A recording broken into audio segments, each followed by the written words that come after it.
Bonjour et bienvenue à tous. Aujourd'hui, j'aimerais qu'on aborde ensemble un sujet aussi brûlant que tabou, l'infidélité, mais pas sous n'importe quel angle. Nous allons explorer ce phénomène à travers une distinction qui revient souvent dans les témoignages que je reçois en cabinet. La manière dont les hommes et les femmes vivent, justifient ou s'interrogent sur leur infidélité. Est-ce que les hommes et les femmes trompent pour les mêmes raisons?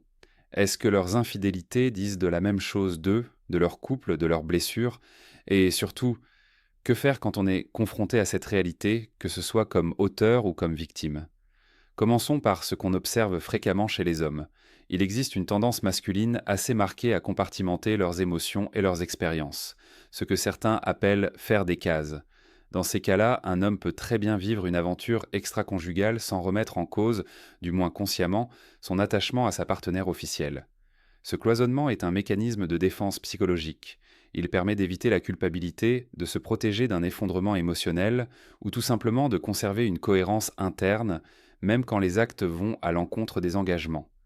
L'homme infidèle peut dire «je t'aime» à sa femme le matin, puis le soir même dire exactement la même chose à sa maîtresse, et croire sincèrement, dans l'instant, à chacune de ces affirmations. Alors bien sûr, cela peut sembler cynique, mais ce n'est pas nécessairement de la manipulation. C'est souvent une forme d'inconscience émotionnelle. Ce n'est pas qu'il ment, c'est qu'il ne s'est pas posé les bonnes questions. Il fuit. Il tente de vivre deux vérités en parallèle comme s'il pouvait diviser son cœur sans éclater son âme. Mais attention, cette capacité à cloisonner n'est pas illimitée. À long terme, elle produit de la dissonance. Et cette dissonance, un jour, revient frapper à la porte. Du côté des femmes, l'infidélité revêt souvent une autre signification. Là où beaucoup d'hommes trompent, sans nécessairement vouloir changer de vie, les femmes qui s'engagent dans une liaison extra-conjugale sont, bien plus fréquemment, en quête de transformation. Elles ne cherchent pas seulement une aventure physique, mais un espace où elles se sentent à nouveau vues, entendues, valorisées. C'est ce qu'on appelle un besoin de résonance affective. Lorsqu'une femme se sent émotionnellement seule dans son couple, délaissée dans son quotidien ou incomprise dans sa complexité, l'infidélité peut apparaître comme une porte de sortie. Pas juste pour le plaisir, mais pour la survie. Ce n'est pas une trahison gratuite, c'est une tentative désespérée de se reconnecter à elle-même à travers un autre. Et très souvent, cette aventure ouvre une brèche. Elle ne veut plus revenir en arrière. L'attachement au partenaire initial semble s'effacer devant ce qu'elle découvre d'elle-même dans ce nouveau lien. Elle envisage alors de partir, de refaire sa vie. Non pas par frivolité, mais parce que ce qu'elle a trouvé lui paraît plus vivant que ce qu'elle a quitté. Quand on gratte un peu la surface, on s'aperçoit que l'infidélité masculine et l'infidélité féminine, aussi différentes soient-elles dans leur forme, ont souvent une racine commune, le besoin de se sentir vivant, désiré, reconnu.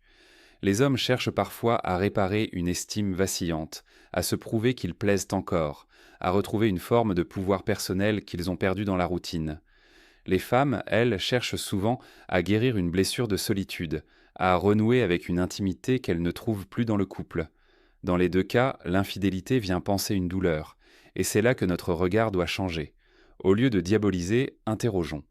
Au lieu de juger, comprenons. Non pas pour excuser, mais pour ouvrir un espace de transformation. Dans la majorité des cas que je reçois en thérapie de couple, l'infidélité ne surgit pas comme un éclair dans un ciel serein. Elle est le symptôme d'un déséquilibre latent, parfois ancien, parfois inconscient. On ne tombe pas dans l'infidélité, on y glisse. Par fatigue, par lassitude, par oubli de soi ou de l'autre. Les blessures de l'enfance jouent aussi un rôle.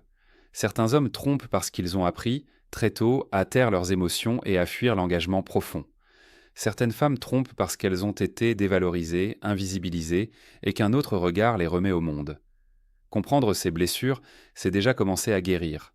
C'est sortir du schéma binaire victime-coupable pour entrer dans une lecture systémique du couple. Un autre point de distinction entre hommes et femmes, la manière dont l'infidélité commence. Chez les hommes, la bascule est souvent physique. Le désir érotique agit comme un déclencheur. Le besoin de nouveauté, la stimulation sexuelle, la recherche d'adrénaline, autant de moteurs qui peuvent te conduire à franchir la ligne. Chez les femmes, l'infidélité est bien plus souvent émotionnelle avant d'être sexuelle. Tout commence par une conversation, un regard, un échange profond. L'impression d'être enfin comprise. Ce sont des mots, des attentions, des silences partagés. Et quand le lien affectif s'intensifie, la frontière physique se dissout. Ces nuances de balai sont importantes, car elles montrent que la notion de tromper ne signifie pas la même chose pour chacun. Ce qui est supportable pour l'un peut être une trahison absolue pour l'autre. Une question revient souvent. Peut-on reconstruire un couple après une infidélité?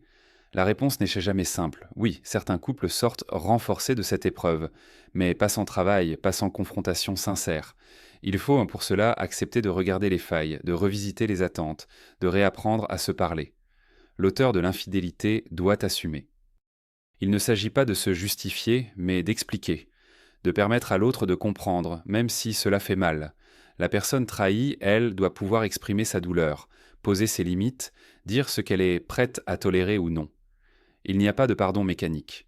Il y a un chemin long, chaotique, mais parfois libérateur, et dans certains cas, le couple ne survit pas. Et c'est OK, parce que parfois, l'infidélité révèle que le lien était déjà rompu depuis longtemps. Dans ce cas, la séparation peut devenir une occasion de renaître. Bien sûr, vous allez me dire, tout cela est caricatural. Et vous auriez raison.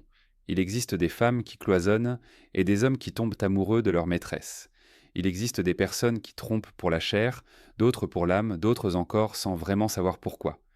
C'est pourquoi il faut éviter les généralisations. L'infidélité n'est pas un phénomène genré. Elle parle de solitude, de manque, de blessures non dites. Elle parle aussi de nos croyances basées sur le couple, sur le bonheur, sur la fidélité. Elle parle de nos contradictions. Si vous vous sentez concerné par ce sujet, que vous ayez été infidèle ou que vous en ayez souffert, je vous invite à vous poser cette question. Qu'est-ce que cette infidélité révèle de votre histoire? De vos besoins? De vos blessures? Ce n'est pas une invitation à vous flageller. C'est une invitation à la lucidité, à l'écoute, à l'honnêteté. Et si vous êtes en couple, posez-vous cette autre question. Parlons-nous vraiment? Est-ce que nous nous voyons encore? Est-ce que nous nourrissons notre lien? Ou est-ce qu'on le laisse dépérir dans le silence du quotidien? Parce qu'au fond, ce n'est pas tant l'infidélité le problème, c'est ce qui la précède, ce sont les silences, les renoncements, les attentes non dites, les frustrations accumulées, les gestes qui ne viennent plus.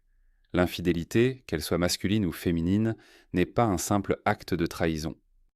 C'est un signal, un cri, un symptôme. Elle nous parle de notre façon d'aimer, de désirer, de souffrir. Elle nous oblige à revisiter nos croyances, nos attentes, notre façon d'être en lien. Et au lieu de simplement condamner ou de banaliser, il est urgent de comprendre. Non pour excuser, mais pour grandir. Pour que le couple ne soit pas un lieu d'illusion ou de prison, mais un espace vivant, vibrant, où l'on se choisit, chaque jour, dans la vérité de ce que nous sommes devenus. Merci de m'avoir écouté. Et si ce sujet vous touche, si vous souhaitez aller plus loin, posez-vous cette question en toute honnêteté. Que faudrait-il aujourd'hui pour que votre couple se sente à nouveau vivant?